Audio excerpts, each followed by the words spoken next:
Hello, folks. Justin Bell here with the Bell Law Firm.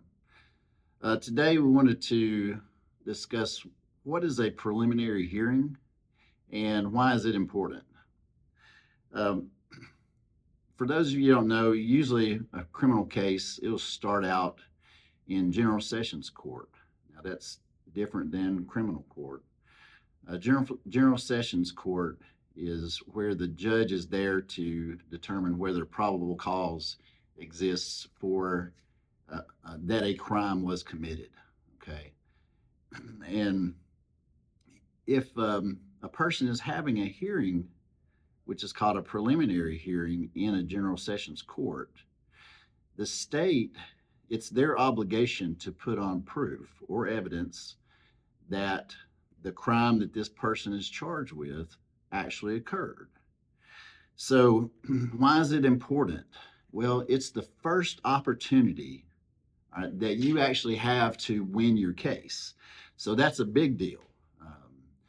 And the reason that it's such a big deal is that, well, if you can win it there, it's going to save your client a lot of time um, in future court appearances. Every court appearance increases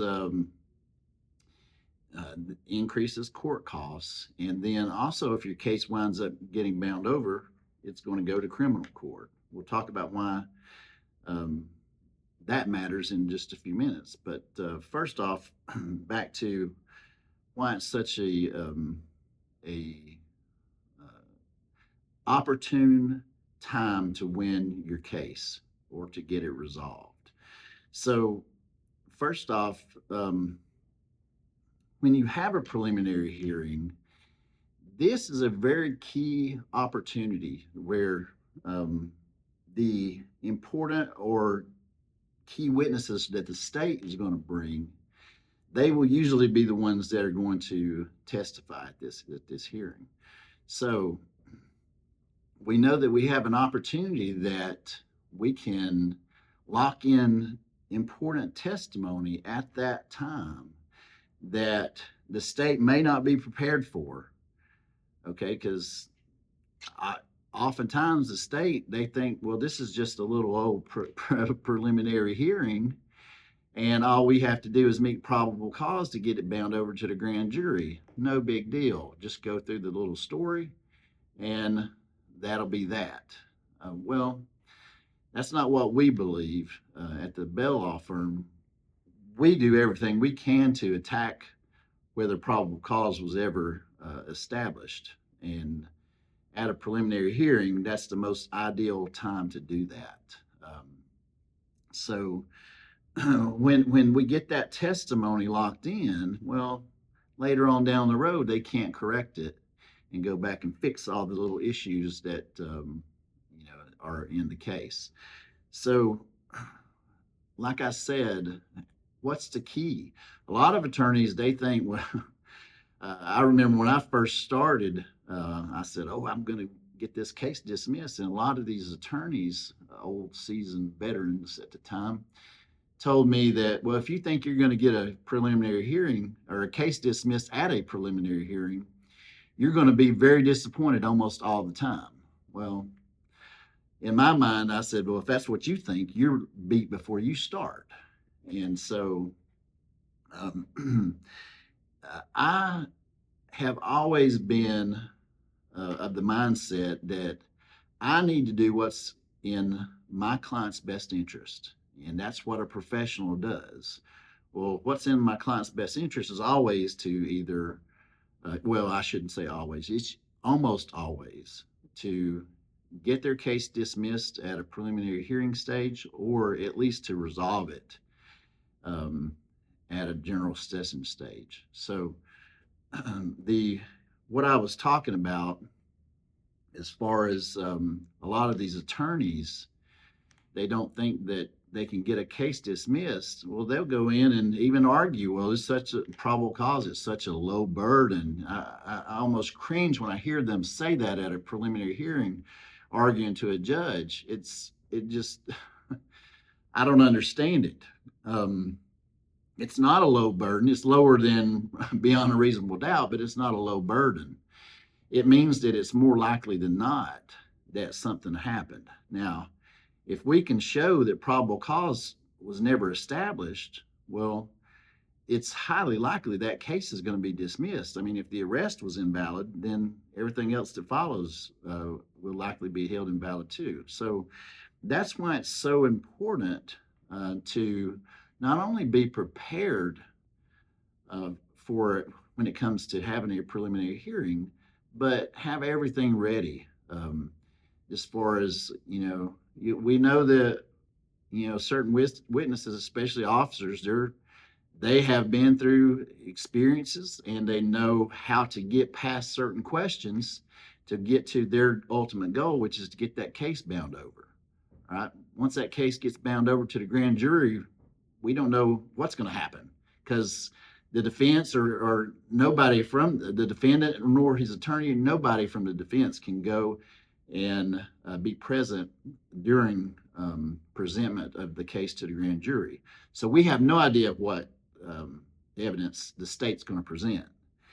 I've had my experiences, and I don't think much more happens other than they bring the warrant in and present what's in the warrant, because I've seen many times where the warrant charged something at charged a person with a certain level of a like it was a felony, for example, but then during a preliminary hearing, things come out as far as evidence to show that that was actually should have been charged as a misdemeanor, and then that case was reduced by a judge, and then it came back out of the grand jury as a felony again. So that told me that they did not present the evidence that was brought out during the preliminary hearing. So usually if your case is going to get bound over to the grand jury, it's more than likely going to end up coming to criminal court. But why is that important? Well, guess what? You're going to have to hire or retain your attorney a second time for criminal court. And the retainer fee for criminal court usually is much higher than what it is to retain an attorney for a general sessions case. So that's where, from my perspective, it's incumbent on me. And that's what I take. I mean, I literally make my living trying to get cases dismissed at preliminary hearing, or at least resolve it at the best possible rate for my client, if that's in their best interest at that time in general sessions court. That way I can save them a lot of extra time, court appearances, taking time off work, traveling back and forth, having to make sure you show up so you don't get a failure to appear, a second charge, all these different things. And two, it's going to save them a lot more money if we can resolve it at that stage. So that's why I'm always looking to try to get a case dismissed at general sessions, and especially during a preliminary hearing. And if someone can do that, one, you have to realize it's very difficult. Okay, this is the hardest stage to get a case dismissed. Here in sessions court, with like I said, the burden of proof is probable cause. That's much lower than beyond a reasonable doubt, which is what the state has to prove to convict someone at trial. So, so back to the key parts of it. That's going to, if you can resolve or get a case dismissed in general sessions, it's going to definitely be in the client's best interest. It's going to save them a tremendous amount of money and also save them a lot of time going back and forth to court. It also gets their case started, so it doesn't get drug out. And I mean, cases can go on for multiple years once they get in criminal court. I've had a case that it was a money laundering case. It went on for 5 years. I think it's money laundering and tax evasion. So, trying to resolve these things early on can save your client a lot of grief and heartache, and it's worth putting in the effort to try to do it. to get the leverage that you need to either get the case dismissed or negotiate that case in a favorable resolution for your client. So that being said, is there any point where you should consider waiving your preliminary hearing? And I would say sometimes there is, but what you need to understand is that you need to be getting something substantial in return for you giving up the opportunity to waive that case, or to giving up the opportunity to have a preliminary hearing. Like I said, a lot of times we can put key witnesses on the stand and then have them give us that testimony. We can lock them into that. And then if they try to change or correct it down the road, we can use that testimony that's already on the record to impeach them. So this is why it's very important. But there are instances, and I'll give you an example of why someone might want to waive their preliminary hearing. Oftentimes, people who, let's say they're caught in possession of a controlled substance, many times they're overcharged with intent to sell, and really that it's just someone who had it for personal use. And when you're charged with a misdemeanor, which is usually a very low bond, but as opposed to you're charged with a high class felony, like a Class B felony for intent to sell a controlled substance, now that bond is going to be significantly different. So sometimes there's instances where people can't make these high bonds. And if that's the case, sometimes we can use that as leverage to say, okay, negotiate with the state. Instead of requiring a bond, if you agree to release them on pretrial release, then we'll consider waiving that preliminary hearing, saving you time, and we get something in exchange. So in an instance where you are getting something in exchange, I would say that can make it where you should consider waiving your preliminary hearing.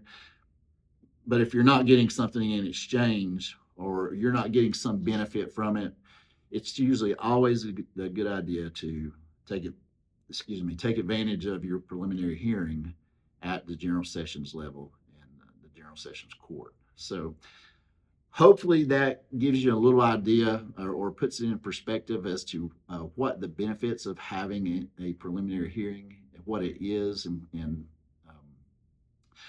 what types of things that the state has to prove in order for that case to be bound over by that judge. Probable cause is the key level of proof that judge in General Sessions Court is considering. And that's why when you have a case, you need to be considering and speaking to your attorney to find out, well, what's their perspective on a preliminary hearing?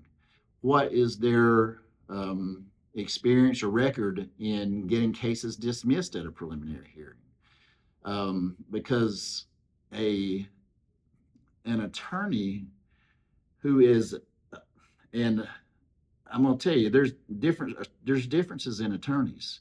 Some attorneys are what we consider or call order takers. The state gives them an offer and they take it to the client. Say, here you go. All right. But a killer, that's somebody who's going to come in and find all the holes in the state's case. And then if they can't resolve your case to where it's something that you want, then it's simple as that. We're set this case for a hearing. But the difference in a killer is killers coming prepared, okay? And you need an attorney that's going to attack that probable cause in every way possible at that hearing and try to use everything that's available to him to put that, once they put that law enforcement officer or whatever the witness is on the stand, it has to be that your attorney is taking every precaution, using every faculty they've got to attack that probable cause, because that's the key factor that's driving the case. If that judge finds that probable cause didn't exist, that case is going to be dismissed right then and there, and it's done. Okay, so that's why it's critical to have an attorney that knows how to win a case at a general sessions stage and at a preliminary hearing. So hopefully this information helps. And as always, we're very blessed here. We wish the same thing for you, and we'll see you next time.